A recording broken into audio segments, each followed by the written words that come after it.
Graças e paz a todos e todas, sejam bem-vindos aqui à aula do PP.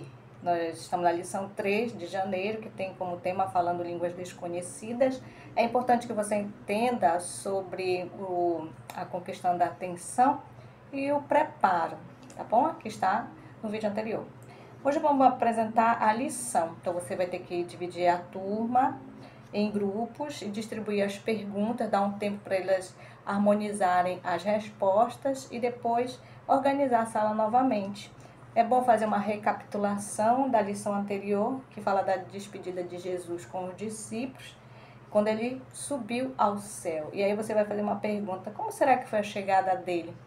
Né? E quando Cristo, você complementa, né? Que quando Cristo chegou lá, foi uma festa muito grande, porque ele havia, né, tido vitória sobre o mal. E que também no nosso mundo, quando um presidente assume o comando de uma nação, tem uma cerimônia de posse.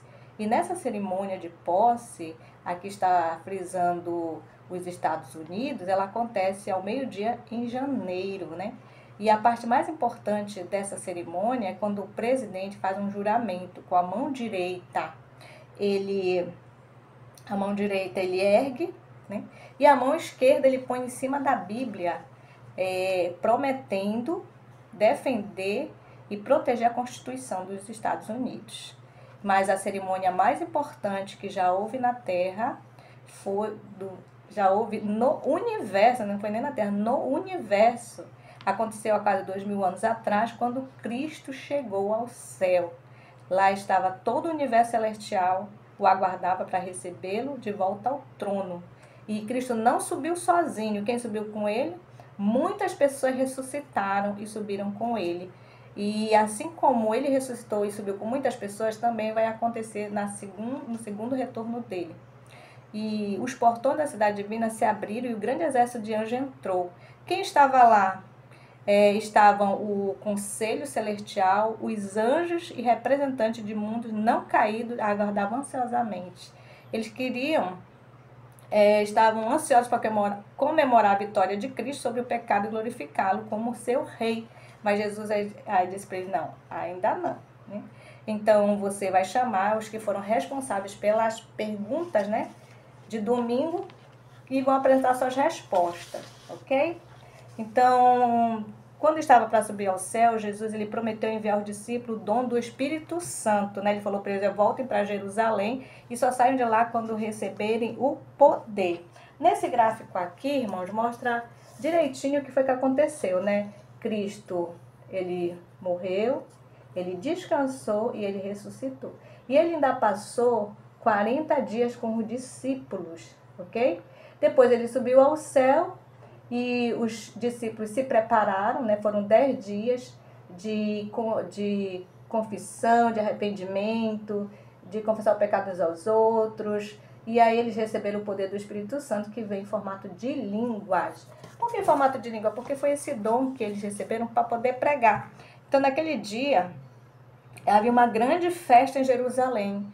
Então, devido à dispersação dos judeus, muitos foram para a Grécia, para a Itália, se espalharam. E os filhos foram nascendo com esse idioma, né? O idioma grego, o idioma italiano. Então, o que aconteceu? Foi necessário este dom para que eles pudessem pregar nessas línguas. E foi de grande valia, né? Aí você chama os que estão responsáveis pelas perguntas de terça-feira e pede a resposta deles. Mas teve pessoas que não gostaram dessa situação, que foram os sacerdotes e líderes. E quando eles viram que a multidão, né, ficou impressionada, disseram que os discípulos estavam o quê? Bêbados, né? Só que o apóstolo Pedro levantou e fez a primeira mensagem dele, a primeira pregação.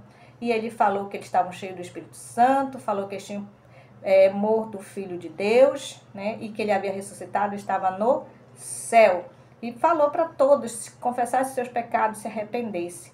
E diz aqui que os líderes não puderam fazer nada. E naquele dia houve uma grande colheita, né? Que está lá em Atos 2:41. Muitos acreditaram na mensagem, quase 3.000 se juntaram ao grupo dos seguidores de Jesus. E aí vem as perguntas, né, da quinta-feira. E aí você pede para eles explicarem.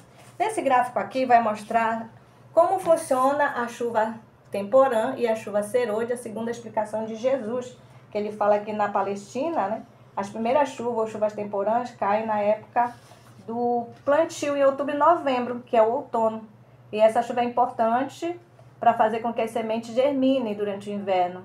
E plantas vão crescendo com a ajuda de alguma chuva próxima, né? E a chuva serôdia é a última chuva, com força, que essa chuva dá o grão incha e a espiga fica grande no ponto de amadurecer e ser colhida. Então, Jesus representou, né, o Espírito Santo, o poder do Espírito Santo, dessa forma.